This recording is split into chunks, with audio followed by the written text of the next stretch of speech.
You've probably already heard the story of Thanksgiving. Long, long ago, in 1620, when the Pilgrims first arrived to the Americas, they struggled to survive in the New World. And the friendly local Native Americans shared their crops and their provisions with them and taught them how to survive. Then, in the season of the harvest of 1621, the Pilgrims invited the Native Americans and they all gathered to celebrate with a feast, where they ate, sang kumbaya, and had a really jolly good time. While this may be how Thanksgiving is celebrated today, sadly, it is a rather sanitized version of the first Thanksgiving story.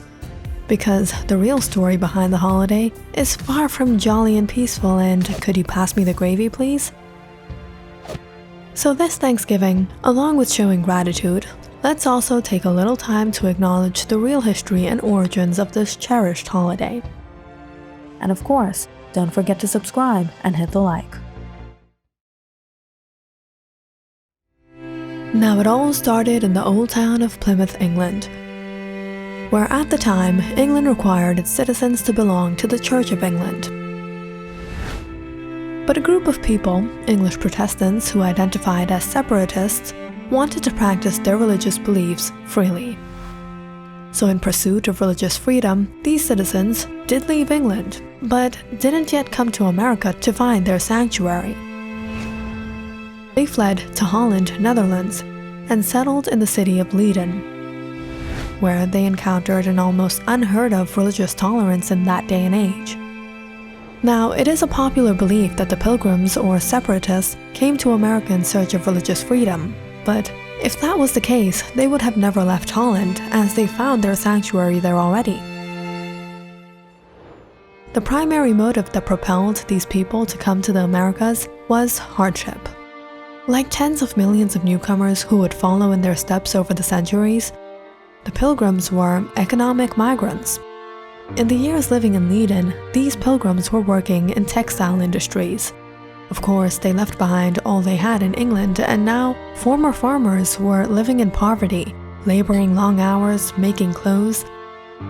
And at the end of it all, they made low wages and realized they didn't really possess anything beyond their religious freedom in Leiden.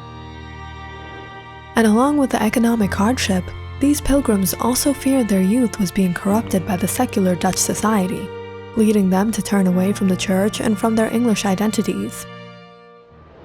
Now, unable to return to England, the Pilgrims searched for another safe haven, and found it across the Atlantic Ocean to America, where English merchants had been financing colonial settlements for decades now. For the Pilgrims, settling in America would mean they could worship freely, have greater economic stability, preserve their English identity, and also evangelize to the Native Americans and spread the gospel in the New World. But how would they go? They were living in so much poverty already, there was no way they could afford a journey like this. This is where the Virginia Company comes in. The Virginia Company had launched England's first commercial outpost in America, like that of Jamestown, and their motives were to exploit and profit from the new land. And the Pilgrims made ideal candidates to establish a New World colony, as they were united, industrious, and accustomed to hardship. So, receiving a patent from the Virginia Company to establish a settlement in its jurisdictions, a group of businessmen, called the Merchant Adventurers, financed the voyage, however, expected a return on their investment. The Pilgrims were to work for the company during a 7-year contract in which they received 1 share of all profits. To make this voyage, these investors paid for the Mayflower. And not only the Pilgrims, but other economic migrants, of whom all shared the same quest of prosperity and financial stability, set off to the Americas in 1620. Now the Mayflower would be sailing for a couple months on their way to what is now New York City. But you and I can reach there in a snap of a finger. Ta-da! Long before the Pilgrims would come to the east coast of America, these areas were inhabited by several Native American tribes. The area around which the first Thanksgiving feast took place is known as southeastern Massachusetts and eastern Rhode Island. This is where the tribe of the Wampanoag people lived for over 12,000 years. The native people knew the land well and were skilled in fishing, hunting, and harvesting crops for thousands of generations. In fact, some even learned English from other European settlers who visited the region before the arrival of the Mayflower. Are they here yet? Land ahoy! Turned out the journey across the sea wasn't as great as the Pilgrims thought it would be. The 66-day journey, crossing through a storm and heavy winds, forced them to cut their trip short. And eventually, the captain thought it best to drop the anchor near the tip of Cape Cod, Massachusetts. Winters in the east coast of America has always been brutal. And just to imagine what it was like in 1620 without my cozy electric heater gives me the chills, literally. To escape the cold winter, many colonists decided to stay on board, but only ended up suffering from scurvy and outbreaks of contagious diseases. Others tried to gather whatever they could, little were they successful, and by the time spring arrived, only half of the passengers remained. These remaining settlers then moved ashore, where they planned to establish their new English town of Plymouth, and it was here that they were visited by a special member of the Abenaki tribe who, surprise surprise, spoke English. Samoset, a leader of the Abenaki people, Tisquantum or Squanto, who was from the Wampanoag tribe. Squanto had been kidnapped by an English sea captain and sold into slavery in London. There he learned the ways of the English and also their language, but eventually managed to escape and return to his homeland on an exploratory expedition.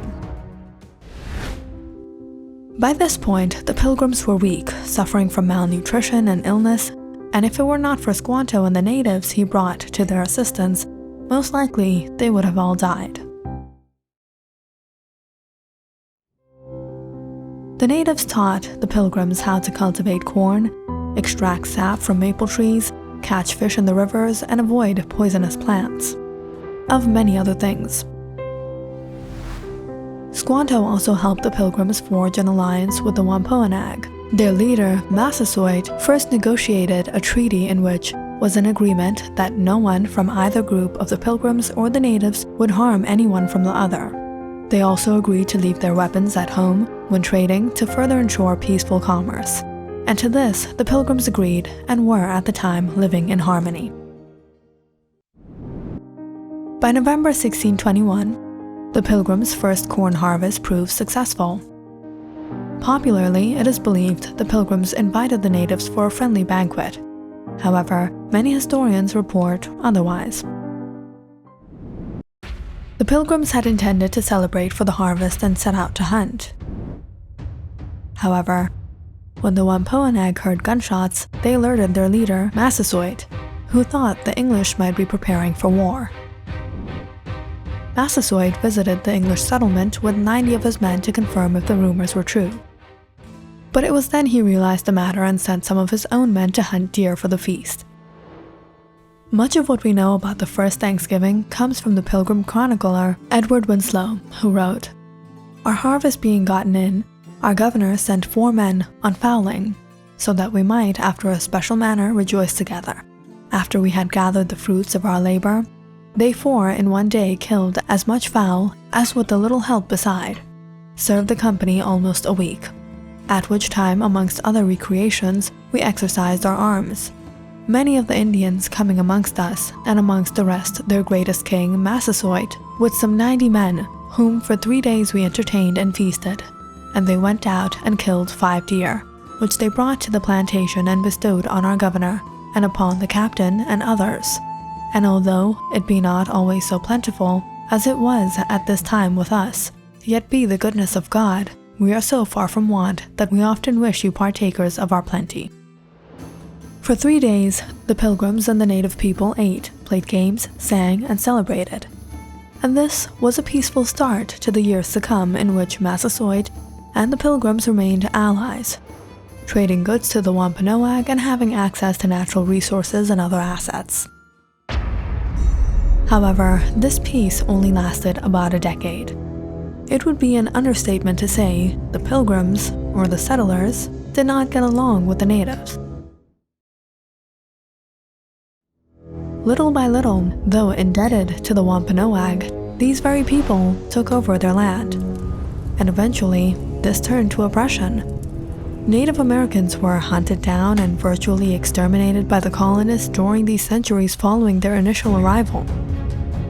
And if that wasn't enough, disease spread by the newcomers decimated the native population.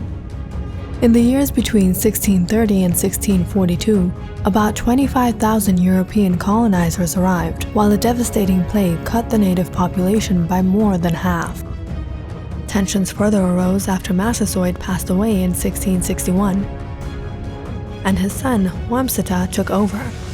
In 1662, Wamsutta visited the Pilgrims to negotiate the troubled situation, but mysteriously died.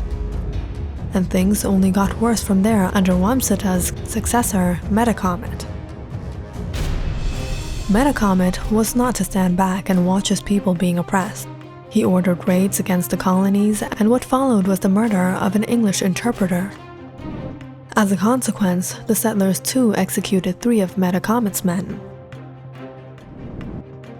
By 1675, this conflict led to an all-out war between the colonists and the natives, and what resulted was more than catastrophic. And this war became known as the King Philip's War, as the colonists gave the English moniker of King Philip to Metacomet. On top of the famine and disease, raids grew increasingly common. Abductions, slaughter, razing, and pillaging became everyday affairs. There were casualties on both sides, however. Evidently unequipped with modern weaponry, the natives found themselves in a more helpless position, whereas the colonists were equipped with guns and had the privilege of relocating to more fortified settlements. The Wampanoags' homes were obliterated, their way of life was destroyed, and their communities perished, and they were forced to leave their villages and flee. This was a battle between a technologically superior civilization against vulnerable communities that stood little chance against such foreign power. Metacomet was eventually killed. His remaining allies were either executed or sold in slavery, as was his wife and children. The colonists impaled his head on a spike and displayed it in Plymouth, where for 20 years it remained in its place, serving as a warning for those who dare rise against the conquering ambition of the colonies. By the time the chaos had come to an end, the colonists lost around 30% of their people, while nearly half of the Native American population was annihilated. But this was but one conflict between native peoples and the colonizers. Other wars raged in Virginia, Connecticut, New York, and elsewhere since the Europeans arrived since Christopher Columbus. If you would like to learn more about this, check out my video on Christopher Columbus. These settlers had traveled in pursuit of a new world, but in fact, it turned out to be the end of one, as the native population suffered tremendously, from which they never recovered. On the other hand, eventually, what was land and home to these indigenous people became known as America. In 1789, the first president, George Washington, issued the first Thanksgiving proclamation by the national government of the United States, calling upon Americans to express their gratitude for the happy conclusion of the country's War of Independence and the successful ratification of the U.S. Constitution.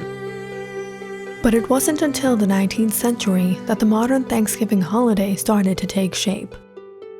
In 1846, Sarah Josepha Hale, editor of the magazine called Godey's Lady's Book, campaigned for an annual national Thanksgiving holiday. And finally, in 1863, President Abraham Lincoln declared 2 national Thanksgiving, one in August to commemorate the Battle of Gettysburg during the Civil War, and the other in November to give thanks for general blessings, the one that is still celebrated today.